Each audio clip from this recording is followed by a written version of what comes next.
Hello all, welcome back to my channel. Avakaya season వచ్చేసింది కదండి. మీరు ఆవకాయ పెట్టారా లేదా? ఇంతకీ నేనైతే 2 మ్యాంగోస్తో ఆవకాయ పెడుతున్నాను, ఎందుకంటే ఫస్ట్ టైం చేస్తున్నాను నేను.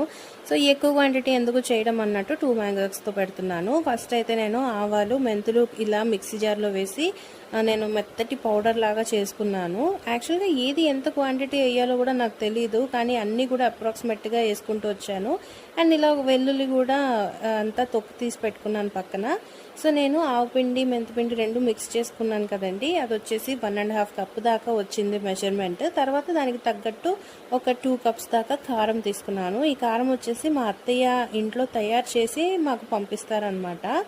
ఆ కారం వేసుకున్న తర్వాత 2 కప్స్ దాకా నేను సాల్ట్ కూడా వేసేసుకున్నాను.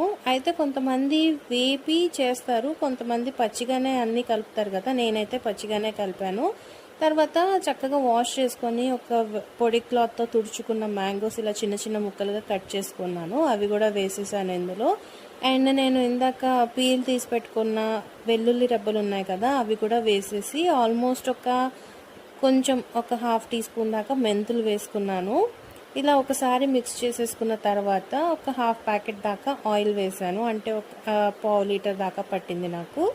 సో అన్నీ మిక్స్ చేసేసుకున్నాను. ఎలా ఉంటుందో ఏమో టేస్ట్ అనుకున్నాను, కానీ టేస్ట్ అయితే చాలా బాగా సెట్ అయిందండి. ఈ ఆవకాయ కలుపుతున్నంతసేపు కూడా చిన్నప్పుడు మా అమ్మ ఆవకాయ ఇలానే కలిపి మొత్తం జాడీలోకి ట్రాన్స్ఫర్ చేసిన తర్వాత గిన్నెలో కొంచెం ఉంటుంది కదా, అందులో వేడి వేడి అన్నము నెయ్యి కలిపి మాకు ముద్దలు తినిపించేదన్నమాట. ఆ విషయాలే గుర్తొచ్చాయి. సో మొత్తానికి ఇలా వచ్చింది. మా లక్ష్మి గారికి కూడా కొంచెం నేను ఇచ్చాను. ఆవిడ టేస్ట్ చూసి చాలా బాగుందమ్మా ఆవకాయ అని చెప్పారు. ఎవరైనా అలా మనం చేసిన పనికి పొగిడితే భలే ఆనందంగా ఉంటుంది కదండి. సో ఇంకా ఆలస్యం చేయకుండా మీరు కూడా చక్కగా ఆవకాయ పెట్టేయండి. మీ ఆవకాయ స్టోరీని కామెంట్ సెక్షన్లో కామెంట్ పెట్టండి. Thank you for watching. Bye bye.